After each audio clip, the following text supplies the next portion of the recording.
Hello guys, welcome back to our channel, Speaker, the podcast where we unpack the heavy stuff on our mind so it doesn't weigh down our life.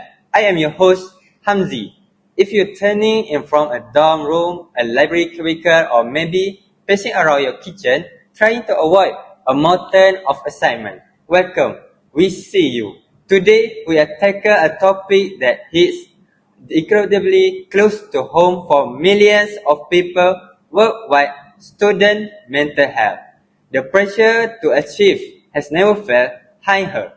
Between keeping a GPA, maintaining a social life, managing finances, and staring down an unpredictable job market, students are burning out at record rates. But today, we aren't just have to complain. We are here to understand you, validate, and find a way forward. To do that, I am joining you by two fantastic guests. Okay, firstly, we have Afsa, a university sophomore who is currently living this reality every day. Afsa, thanks for being here. Thanks, Hamzi. Honestly, I'm just glad to be out of the library for an hour without feeling guilty about it. Okay, we promise a guide-free zone today. And to balance out our student perspective with professional insight, we have Mr. Amirul, a veteran campus clinical, psychological, and student well-being advocate. Mr. Amirul, welcome to the show. Thank you, Amzi. It is my pleasure to be here. This conversation is incredibly vital, especially right now. I'm looking forward to diving in. Okay, so let's jump straight into it. Afsar, I want to start with you to ground us in what actually happening in the ground. When you look at your peers or even just your own daily routine, what does the mental health landscape look like right now? What the biggest way? Thank you, Hamzi. It feels like a constant low-grade static in the background of everything you do. For me and a lot of my friends, the biggest weight is this feeling that you can never actually turn off. Back in high school, or at least how my parents describe it, when you left class, the day was mostly done. Now, with everything being digital, online portal, constant email notification, group chat for project, your schoolwork follow you, even into your bed. Constant low grade static. That's a powerful way to put it. Mr. Amirul, when you hear Afsa describe the relentless pressure, how does that align with what you see while walking into your clinic every day? Are these isolated feeling or is it systematic? I agree with Afsa. I think Afsa hit the nail on the head because what Afsa is describing is just exam stress. It is a chronic state heightened cortisol. Cortisol is the stress hormone. It has high cortisol and low cortisol, and some people have a low cortisol in their life, and some have a high cortisol. Student student always have a high cortisol in their life because they have so many assignment and exam at the short time. Okay. Okay, right now, so we go to segment 2. So, are you two ready? Yes, we have. Okay, let's go. Let's break down this glass ball. Let's look at the why. Afsa, you mentioned the academic side, but let's talk about the social side. We live in this hyper-connect world with social media. Does that act as a relief valve, or does it make it things worse? Oh, it definitely make it worse, but it's a threat because you cannot just quit it. It's how we organize our study groups, how we find out about events. But when I'm exhausted at 1 a.m. doing laundry and studying for a chemistry quiz or something, I open my phone and see people I know posting about their perfect internship, of their amazing weekend trip, or how they somehow have time to bake sourdough bread and go to the gym at 5 a.m. Deep down, I know it's just a highlight reel in social media. We cannot trust social media. I know that, but my tired brain just doesn't care about it. It just say you are failing, you are falling behind. Is this toxic hustle culture online that normalize pulling all nighter and drinking 3 energy drinks a day just to keep up. Okay, so Mr. Amirul, that highlight reel effect has the culture. How does that work a student developing sense of self? I think it creates an externalized locus of control. In simple terms, students begin to measure their internal worth entirely by external validation, grades like resumes, job, and offers. When your self-worth is tied to things you cannot fully control your mental health because it is incredibly volatile. And there is another layer here, the financial anxiety. Students today are actually aware of the economic landscape. They are not just studying to learn, they are studying to survive a highly competitive job market, while often carrying heavy student debt. That economic pressure turns academic from journey of growth into a high-stakes game of survival. Oh, so I want to push back a little on this. Just to play devil's advocate for our listener.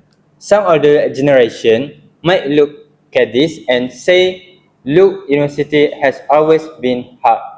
Law school, med school, undergrad is supposed to test you. Are students today just less resilient or has the environment generally changed? Afsa, how do you feel when you hear that kind of criticism? Honestly, it feels like gaslighting. No offense to older generation, but the economic and technological landscape is completely different from their time. My parents bought a house, working part-time job in summer. I can barely afford a week of groceries, working 15 hours a week at a coffee shop. And at the pace of its information is just faster now. We are hit with global news, economic crisis, and academic demand that instantly 24/7. It's not that we don't want to work hard, it's that the baseline level of stress we start our day with is already incredibly high before we even open the textbook. If I can jump in here, Afsar, the science completely backs Afsar up. Neurobiologically, human brains have not changed in 40 years, but the environment has evolved at a breakneck pace. The sheer volume of stimuli and data a student process today is exponentially higher than it was 30 years ago. Furthermore, resilience is not something you just have or don't have.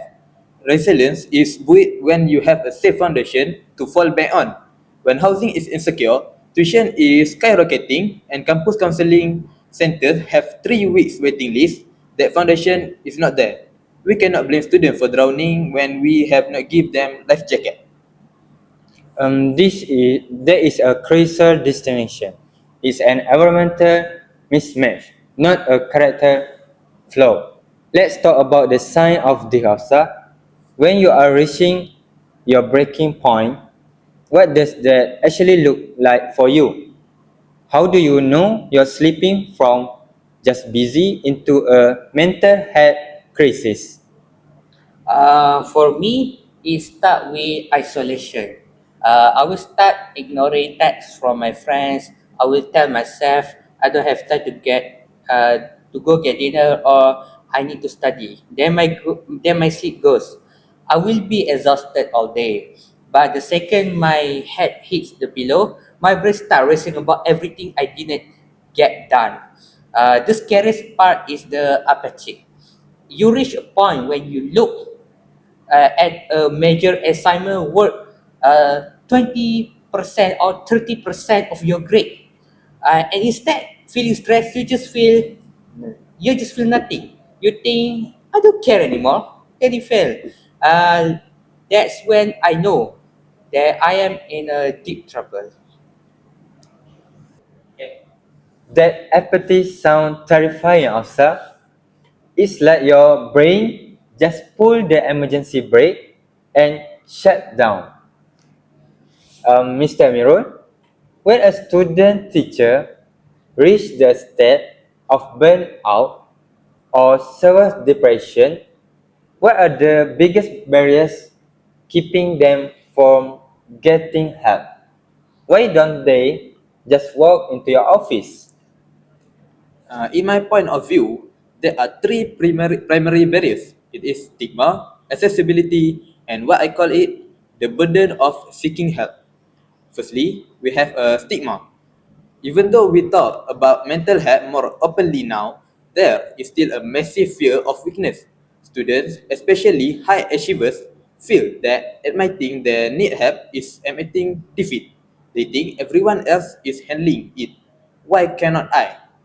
Second, we have an accessibility. As I mentioned earlier, many university counseling centers are severely underfunded. If a student finally gathers the courage to ask for help, only to be told the next available appointment is in a month, that momentum is crushed. Thirdly, and the last one, is the burden of navigation. When you are in the apathetic, exhausted state, Afsa just described, your executive functioning is impaired. Expecting a severely depressed student to research insurance, fill out intake forms, and make phone calls. Do you know what it looks like? It's like asking someone with a broken leg to run a marathon to get to the hospital. Yo! Asking someone with a broken leg to run a marathon? That is a brutal but accurate image. So, Afsa, Yeah. have you or your friends tried to access campus resources? What was the experience like? Yeah, actually, last semester, a friend of mine was having a severe panic attack before exam. He tried to get an appointment at the campus health center. They were really nice, but they basically told her that because she was not actively in an immediate emergency, she had to wait 3 weeks or look for an off campus private therapist. But private therapists nowadays cost a lot of money. It's like 100 of ringgit an hour. Who has that kind of money? She ended up just toughing it out, which means she did really poorly on her midterms because she was too anxious to focus. It feels like the system only cares if you are at the absolute rock bottom, but they don't do nothing to stop you from falling there in the first place. This brings up a massive systematic question. Mr. Amirul, what is the responsibility of the university here? Is it just to provide a clinic down the hall, or does the entire culture of higher education need to shift? I think the culture absolutely has to shift.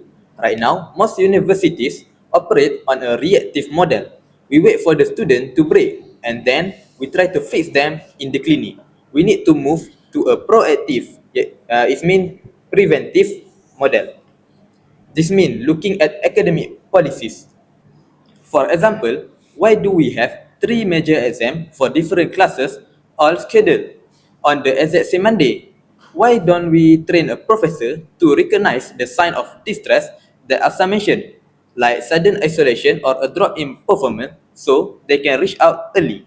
Well-being should not be an extracurricular activity you do at the gym. It needs to be woven into the fabric of the academic schedule. It's I completely agree with that. Some of my professors are great, they will put a note on the syllabus saying mental health matters. But then they will have a strict zero tolerance policy for late work. Even if you have a medical note, it feels like lip service sometimes. We don't just want a nice quote on a slide. We want flexibility when things go wrong sometimes. Let's pivot to solution because our listener right now might be feeling a bit overwhelmed hearing all of this. We are established that the system needs work. But what can we do today? If someone is listening to this right now in their dorm room, feeling that static, Afsa, talk about what are the immediate practical steps they can take. Mr. Mirul, let's start with your professional toolkit.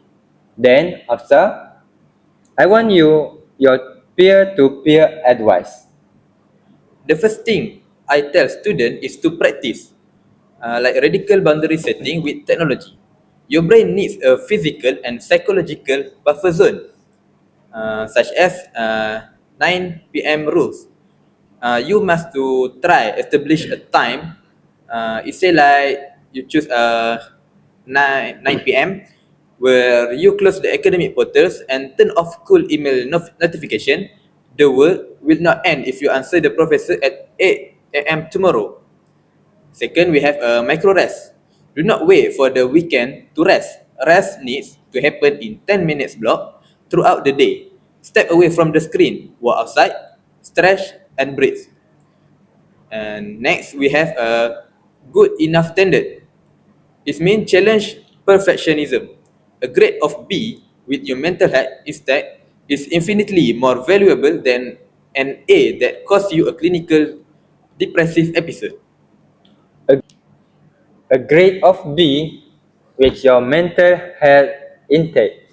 I think a lot of people need that frame on their wall. Afsa, what about you?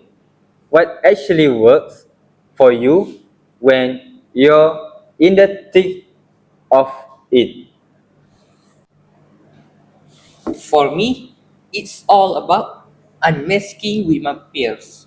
The biggest relief for me when I finally admit to my classmate that I was drowning. I thought they were going to think that I was a lazy person, but instead they just exhale and say, "Me too. I have not sleep in 3 days too." Just knowing I was not the only one cracked open that wall of isolation. Also, changing my environment helps a lot. If I'm stuck in my room, staring at the blank Google Docs or words, feeling anxious, I force myself to change room. I go to a coffee shop or a cafe to buy something, or just go for a 15 minutes walk without my phone is reset my brain's panic button. And finally, I learned to say no. You don't have to join every club. You don't have to go to every social event. And you don't have to take on extra shift at work if it's going to break you. Protecting yourself is a full-time job you need to do. Um, Afsa, that point about unmasking with peers is huge. It breaks the illusion that everyone else has it completely together. Mr. Mirol, what about friends and family? If I am friend, a roommate, or a parent listening to this, how do I support a student without coming across as overbearing, or saying toxic pressure like just look on the bright side? Excellent question. The key is active, non-judgmental listening. If a student opens up to you, do not immediately jump into fix-it mode. Do not say, well, have you tried making a better schedule? Or, when I was your age, I work harder. Instead, validate them. Say, that sounds incredibly heavy, and I can see when you are exhausted. I'm proud of you for egging what you can. Ask open and question, like, what does support look like for you right now? Do you want me to help you find a resource? Or do you just need me to order us some dinner and sit with you? Provide a safe harbor, not a lecture. Provide a safe harbor, not a lecture. I love that. As we start to wrap up this episode of the Brain Dump, I want to ask both of you for one final parting thought for our listener. If there one takeaway you want someone to carry with them into their week, what is it? Afsa, let's start with you. I had just say to anyone listening, you are not your GPA.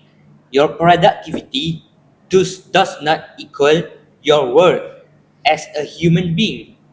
It's okay to take a break. It's okay to ask for help.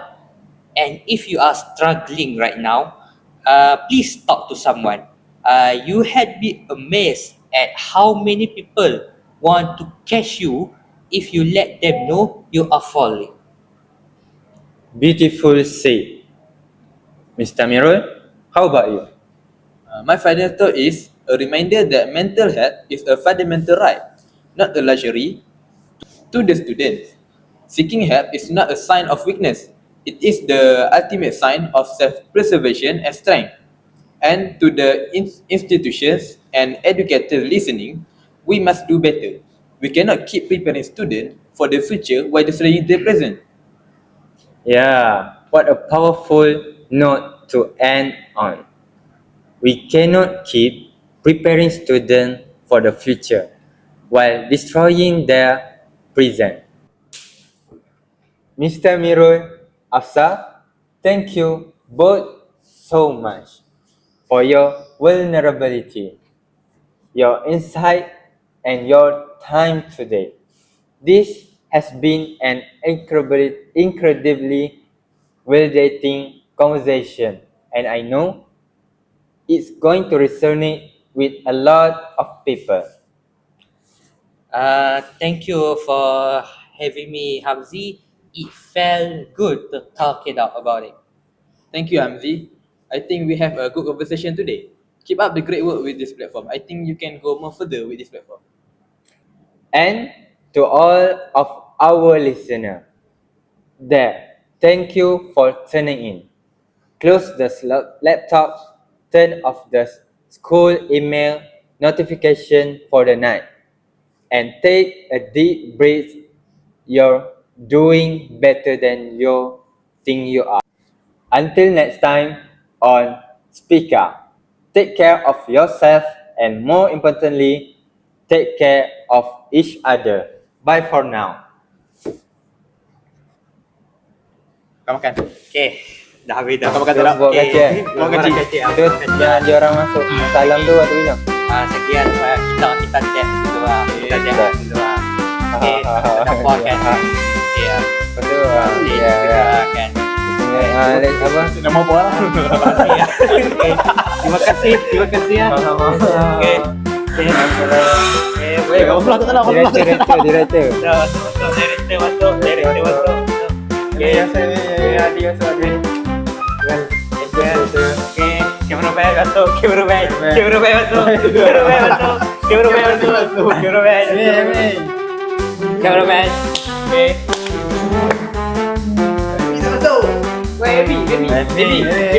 Baby, my turn to start camera, baby. My turn to start camera. Okay.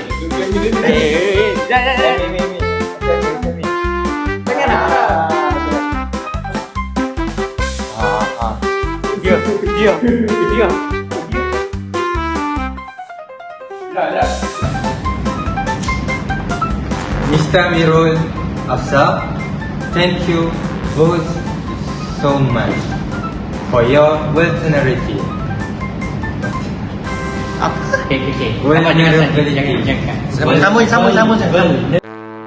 Mr. Amirul, Afsa, thank you both so much for your vulnerability.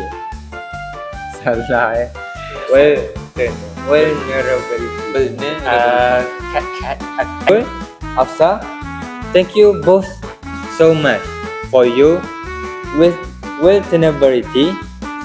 Vulnerability. For your vulnerability. For your Say,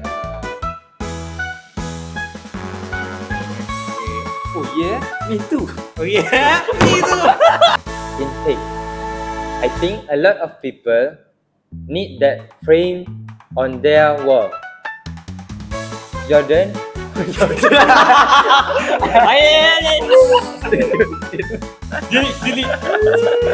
It should not be an extracurricular. Aku susah tu. Dah jadi aku jadi extracurricular. curriculum. Atau kan?